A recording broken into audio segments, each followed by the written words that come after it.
I remember getting around 60, 61, 62 years old and thinking to myself, is this it? Like, is this how I'm going to feel for the rest of my days here, the next 30 years? My back, sciatic pain, just driving down my legs, plantar fasciitis, that crept up on me. Losing my strength, not sleeping well at night, lost libido, like all of it. It just, and it wasn't a ton of bricks. It creeps up on you. And then the next thing you know, you go, holy smokes, like I've become my dad. And I actually started thinking about my father, and I was wondering, like, at what age did I look at my dad and say to myself, he's not that big, strong, strapping guy that I looked up and admired? And now I'm looking at my kids and I'm wondering, are they looking at me that way? Like, are they like, oh, dad's 65 now, he can't do what he used to do. And I had decided that no way, no freaking way was I going to accept that. And I started listening to a lot of my own content and reading my own journal notes and realizing that there was no reason. And so you do the research, you start asking the right questions, you follow the right gurus, and you learn a couple of things. And one of the things that you learn is that if you maintain your body, if you maintain your body physically, and you maintain your mind intellectually, and you maintain your soul spiritually, you maintain your youth. That this aging process, it's this whole idea, like, do I look old because I feel old, or do I feel old because I look old? And I just decided that I wasn't going to settle for that.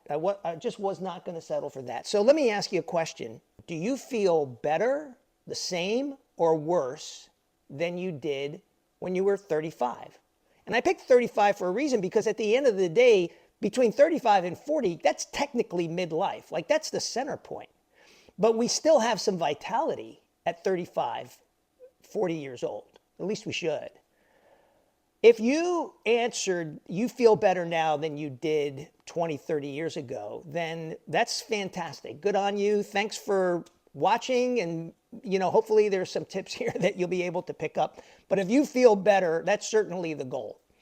If you said you feel the same, then I'm going to tell you that's no bueno, man. That's, the same is not good, because, in life, you're either getting better or you're getting worse. You're either growing or you're shrinking. So being the same is essentially a decline, right? And then, of course, if you said you feel worse than you did 15, 20, 30 years ago, then pay attention. Now, I have not had some life-altering transformation.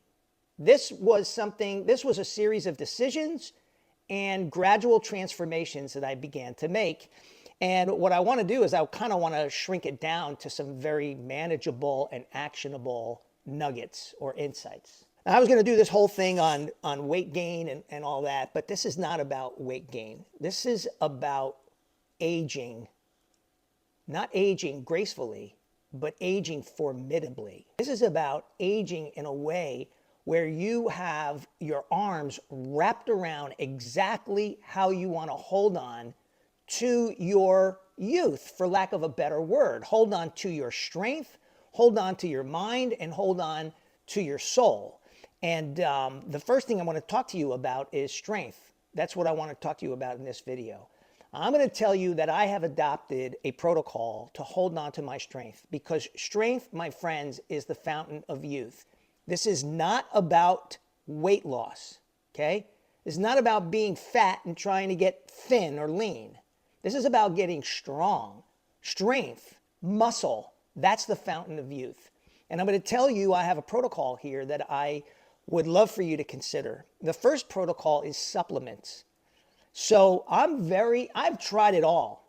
I've tried the testosterone boosters, the ashwagandha, and the boron, and the zinc, and the D3, and the magnesium, and I have tried all of that stuff. And I've had relative success with it, cycling on and off different things.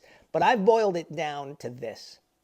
My basic supplement protocol is vitamin D3, nitric oxide, which is super beets, and creatine. That is my basic supplement protocol.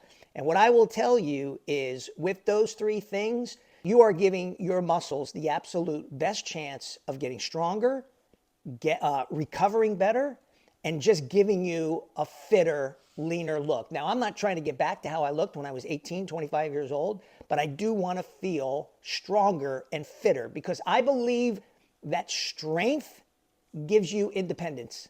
Okay? When you are strong and you hold on to your strength for a period of time, you hold on to your independence for just as long. Okay? Again, as long as you keep your mind sharp. So that's the first protocol, is these supplements. The second protocol is you got to get under the bar at the gym. Like, I get it. Walking, cardio, HIIT, all of that stuff, great. I'm not going to bash it, but you're not going to get strong on a treadmill. You're not going to get strong on an elliptical. You're not going to get strong doing 15,000 steps a day. You're going to lose weight, but you're not going to get strong. You have to lift weights, okay? So that's number two. And then number three, and this was important to me, and I'm going to tell you, don't do this without a doctor. You have to have a doctor, and I know that some of you get creative, but number three is get your testosterone levels checked. And I'm going to tell you, I had been getting my testosterone levels checked for quite a while, and they were in good range, yet I couldn't figure out why my body was getting softer and I wasn't gaining muscle. And then I found out that it wasn't your testosterone levels that become the primary target. It's your free testosterone. And here's what I can tell you. Number one, go to a doctor that is sympathetic to men's health, okay? Not every doctor is going to feel this way. You can't just go to your general practitioner sometimes. Sometimes you can. But you got to go to a doctor or a urologist who is sympathetic and considerate to men's health. And then you got to get your labs done, and you have to make sure that you are checking for testosterone, free testosterone, and estradiol. Testosterone, free testosterone, and estradiol. Now, after years and years of avoiding this, not wanting to do it, and trying to do it with natural ways, I finally went on an androgel 1.62, 3 pumps. It's liquid, it's gel. I rub it on my arms. And I've been on this for 6 months now, and I can tell you, I am stronger. I'm slightly leaner. Now, I didn't get this big testosterone ripped body, but I have muscle tone now. I'm leaner. I fit into my clothes better. And then I'm not even going to talk about the libido part of it, because that's a big part of it. What I want to tell you is that I'm being 100% honest and authentic here, and I'm not a guru, I'm not a fitness expert, I'm not a doctor, I'm not any of these things. I'm just a 65-year-old guy who's trying to hold on